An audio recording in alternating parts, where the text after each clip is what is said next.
I guess I hear a lot of hunters, they kind of maybe, I don't know, maybe I want to say they limit themselves to the backstrap and then grinding the rest. And maybe some jerky, you know. Yeah. But I think that you're depriving yourself if you limit what you can get from a deer to just those items. Yes, and part of that is working around the trauma of the kill wound. Okay. Because what that does to the forequarter is, if you, let's say you do meticulously clean every single centimeter of bloodshot meat and hair and bone fragment, you're left with a very oddly shaped shoulder. Yeah. From which it's really hard to derive a nice square blocky shoulder roast, or even like or a boneless shoulder roast of any kind. Yeah. Because you've kind of lacerated it just in cleaning it. And one good way to not lose all of that is to grind it. You just grind it and turn it into sausage, which is fine, or summer sausage or something. So that's where a lot of that comes from. It is not because there aren't good cuts on a deer. That's definitely not it. Yeah. Decisively not why. The deer has, I don't know down to the exact number, but it has the same muscles as a cow. As any quadruped ruminant, they are the same. Mm-hmm. The only difference is in not number or tenderness or flavor. It's in shape. Like a deer is a long, thin animal. A sheep that has been bred over generations to be a meat production machine is blocky, square, and fatty. Mm-hmm. Those are the differences. But you can have leg of venison. Oh yeah, I want to talk about that. You can have a top round of venison. You can have a bottom round. You can have an eye of round of venison. You can have flat iron steaks from venison. You can have rib chops. You can have T-bones.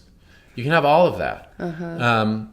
Again, the only limitation is the trauma of the kill. It's not the culinary possibility of the venison. It's just as amazing as any other four-legged ruminant. And just like any other four-legged ruminant, the main considerations in butchery are age and fat content. Okay. Because those things really decide how you're going to cook it. And that's what this is all about anyway, is making it delicious. Right. And so if you're getting a nice mature buck, the age of which you can usually always deduce by the rack, by his crown, how old he is. And if he's over a year old, he's going to be on the tough side. Right. Just by virtue of the fact that he's exercised a lot and he's been around for a while. And so his fascia is tough, which means that the sleeve of it's almost a sleeve, but the silver skin that is on the backstrap, that's going to be real chewy. Okay. On a young deer, it won't. You don't have to worry about it.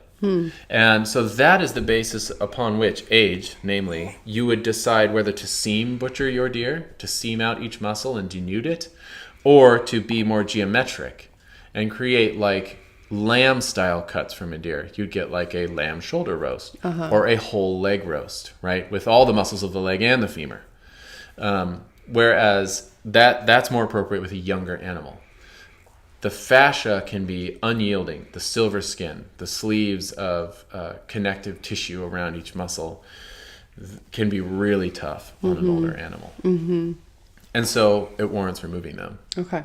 And I guess the most obvious one is on the backstrap, which is venison language for the loin. Right. That runs on either side of the spine, the long, tender muscle.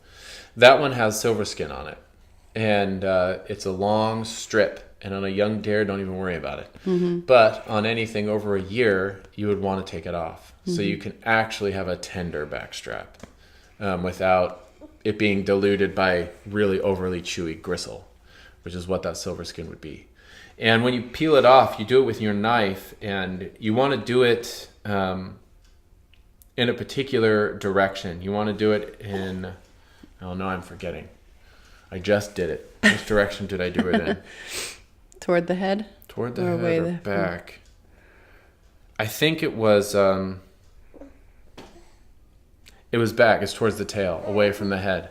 So if you can get started under that silver skin with your knife, and then you draw your knife along it towards the rear end of the... Okay.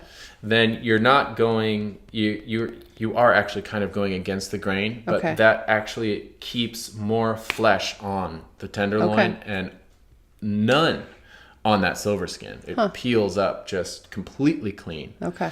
And you'll notice, like, go back and forth on it. Try both directions. And if your knife is sharp, if your knife is dull, all bets are off. You can discern nothing about the deer. You know nothing about what's going on. But if it's real sharp, you'll be able to tell, oh, wow, it's much harder to remove all the meat if I go in that direction. All the meat from the silver skin. Right. But if you run along that silver skin in the direction of the rear end of the animal, you can really totally denude it.